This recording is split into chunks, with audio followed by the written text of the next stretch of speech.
తాజా రాజకీయ పరిణామాలపై బీఆర్ఎస్ నేతలతో పార్టీ అధ్యక్షుడు కేసీఆర్ సమావేశమయ్యారు. పూర్తి వివరాలు మా ప్రతినిధి రంగారావు ప్రత్యక్ష ప్రసారం ద్వారా అందిస్తారు.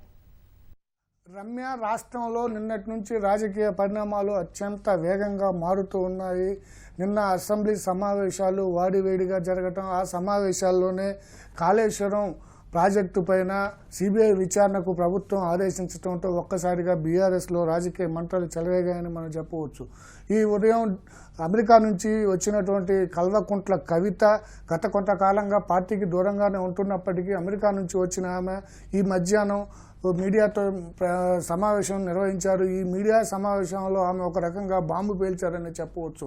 ఇంతకాలం పేర్లు వెల్లడించకుండా పార్టీలో కొంతమంది వ్యక్తులు దయ్యాలు ఉన్నారు, వారు తన తండ్రికి దూరంగా ఉంచుతున్నారు, తనను కూడా దగ్గరికి రానివ్వట్లేదు, పార్టీ ఓడిపోవడానికి ప్రధాన కారణం కూడా వాళ్లే అంటూ చెప్తూ వచ్చిన కవిత ఇవాళ ఒక రకంగా బాంబు పేలుస్తూ ప్రధానంగా అప్పటి నీటిపారుదల శాఖ మంత్రి అయినటువంటి హరీష్ రావు, అదేవిధంగా బీఆర్ఎస్ రాజ్యసభ సభ్యుడు, మాజీ రాజ్యసభ సభ్యుడు సంతోష్, అదేవిధంగా ఒక కాంట్రాక్ట్ కంపెనీకి చెందినటువంటి వ్యక్తి పైన కూడా నేరుగా విమర్శలు చేయడం జరిగింది. వీళ్ల వల్లనే ప్రభుత్వం కాళేశ్వరం కమిషన్ విచారణ వేయటం, ఆ తర్వాత అసెంబ్లీలో సిబిఐ విచారణకు ఆదేశాలు జారీ చేయడం వంటి పరిణామాలు జరిగాయంటూ కవిత నేరుగా హరీష్, సంతోష్ పేర్లను చెప్పడం జరిగింది. దీంతో బీఆర్ఎస్లో పరిణామాలు ఒక్కసారిగా వేగంగా మారాయని మనం చెప్పవచ్చు.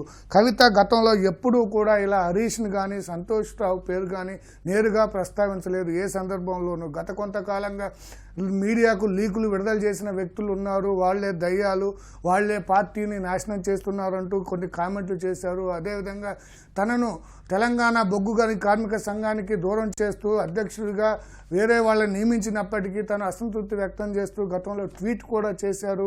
అదేవిధంగా తన తండ్రికి తనను దూరం చేస్తున్నారంటూ ఆవేదన వ్యక్తం చేశారు. అయితే ఇవాళ జరిగిన మీడియా సమావేశంలో ఆమె ఒక రకంగా బీఆర్ఎస్ను నేరుగా టార్గెట్ చేస్తూనే ప్రకటన చేశారు. తన తండ్రిపై సిబిఐ విచారణ చేసిన తర్వాత బీఆర్ఎస్ అనే పార్టీ ఉంటే ఎంత లేకపోతే ఎంత అనే ఒక బలమైన వ్యాఖ్య మాత్రం ఆమె చేశారు. ఈ వ్యాఖ్య అనేది బీఆర్ఎస్ను అదేవిధంగా కవితను వేరు చేస్తాయన్న అభిప్రాయం ఖచ్చితంగా మనం చెప్పవచ్చు. ఎందుకంటే కవిత గతంలో ఎప్పుడూ కూడా తండ్రి మాట జవదాటి ముందుకెళ్లిన మనిషి కాదు. గత 2006 నుంచి ఆమె ఉద్యమంలో ఉన్నప్పటికీ కూడా బీఆర్ఎస్కి వెన్నంటే ఉంది, అప్పటి టీఆర్ఎస్కి వెన్నంటే తను పనిచేస్తూ వచ్చాడు. కానీ ఇటీవల జరుగుతున్న వరుస పరిణామాల నేపథ్యంలో ఇవాళ తను చేసిన ఈ ప్రకటన ఏదైతే ఉందో రాజకీయంగా అత్యంత విపరీతమైన పరిణామాలు తీసే ఆస్కారం మాత్రం మనకు స్పష్టంగా కలుగుతుంది. అంతేకాదు హరీష్ రావు, సంతోషుల వల్లనే తన తండ్రికి అవినీతి మరక అంటింది, వాళ్లే వేల కోట్లు దోచుకున్నారని కూడా కవిత చెప్పడం జరిగింది. ఇలా గతంలో ఎప్పుడూ కూడా చేయలేదు. ఒక రకంగా చెప్పాలంటే నిన్న అసెంబ్లీలో హరీష్ రావు చేసిన ప్రసంగం ఈ కవిత చేసిన ఈ యొక్క మాటతో పూర్తిగా తేలిపోయిందని మనం చెప్పవచ్చు. ఎందుకంటే నిన్న హరీష్ రావు బలంగా వాదించారు. మీరు 600 పేజీల పీసీ కోర్స్ కమిషన్ నివేదికకు ప్రతి అక్షరానికి కూడా నేను సమాధానం చెప్తా అంటూ తను నిన్న అసెంబ్లీలో మాట్లాడటం జరిగింది. కానీ ఈరోజు కవిత మీడియా సమావేశంలో హరీష్ రావు, సంతోష్ రావుల మూలంగానే అవినీతి జరిగింది అంటూ చెప్పారు. ఒక రకంగా కవిత చేసిన ఈ ప్రకటన కాళేశ్వరం ప్రాజెక్టులో అవినీతి జరిగింది అన్న అంశాన్ని తాను రూఢీ చేస్తున్నట్లుగానే మనం భావించవచ్చు.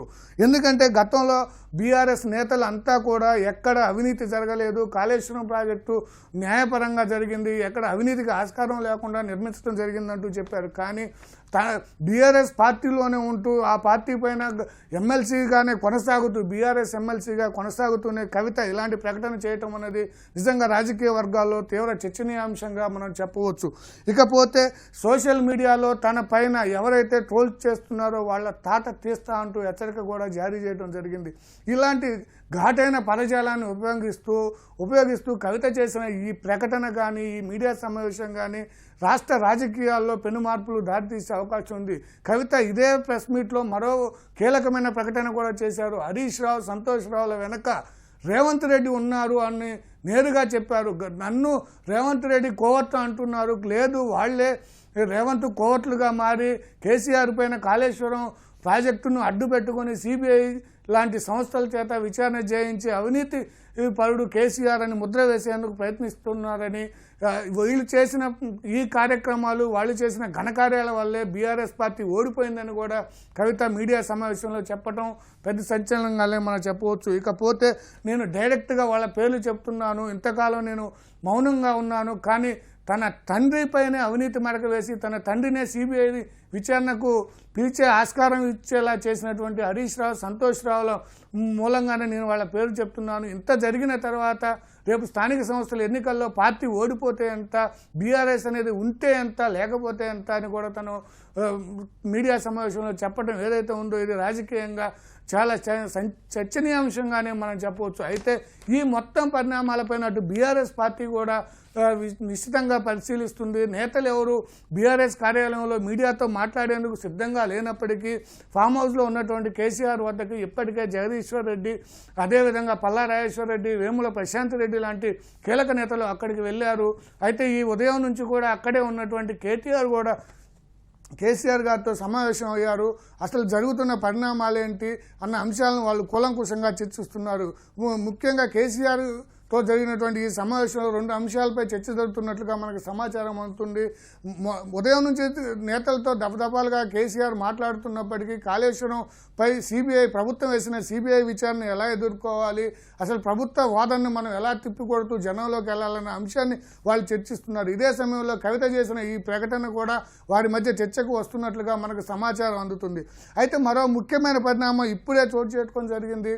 మీడియాకు సమాచారం ఇచ్చే బీఆర్ఎస్ అధికారిక గ్రూపుల్లో కూడా కవిత పిఆర్ఓ కొన్ని పోస్టులు చేశారు. ఏదైతే కవిత ప్రకటన చేశారో ఆ ప్రకటన సారాంశాన్ని ఉటంకిస్తూ మీడియాకు పత్రికా ప్రకటన కూడా దాంట్లో పోస్ట్ చేయడం జరిగింది వాట్సాప్ గ్రూప్లో. అదేవిధంగా కొన్ని వీడియో క్లిప్స్ కూడా పోస్ట్ చేశారు. అయితే ఒక్కసారిగా బీఆర్ఎస్ నేతలు కవిత పిఆర్ఓను ఆ గ్రూప్ నుంచి తప్పిస్తూ పిఆర్ఓ ఏదైతే పోస్ట్ చేశాడో కవిత అధికారిక పిఆర్ఓ పోస్ట్ చేసినటువంటి వీడియో సందేశాలను, టెక్స్ట్ మెసేజ్ను పూర్తిగా డిలీట్ చేసి అదేవిధంగా అతన్ను గ్రూపు నుంచే డిలీట్ చేయడం జరిగింది. అంటే బీఆర్ఎస్లో కవిత చేసినటువంటి ప్రకటన పెను సంచలనంగానే దారితీస్తుంది. పార్టీలో అంతర్గతంగా ఇది తీవ్ర చర్చనీయాంశంగానే మారిందని మనం దీన్ని బట్టి క్లియర్గా చెప్పవచ్చు రమ్య. ఇకపోతే ఈ మొత్తం పరిణామాలు ఒక ఎత్తు అయితే హరీష్ రావు ఉదయం హైకోర్టును ఆశ్రయించారు. నిన్న జరిగిన వాదనల ఆధారంగా భవిష్యత్తులో ఎలాంటి చర్యలు తీసుకోవద్దు, కనీసం 2 రోజులైనా చర్యలు తీసుకోకుండా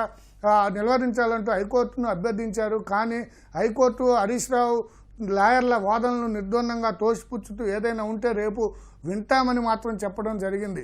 ఇది మొత్తం మీద రాష్ట్రంలో కవిత చేసినటువంటి రాజకీయపరమైన ఈ ప్రకటన అటు బీఆర్ఎస్ పార్టీతో పాటు ఇతర రాజకీయ పార్టీలో కూడా ఒక రకమైన చర్చ జరుగుతుందని మనం చెప్పవచ్చు రమ్య. Over to studio.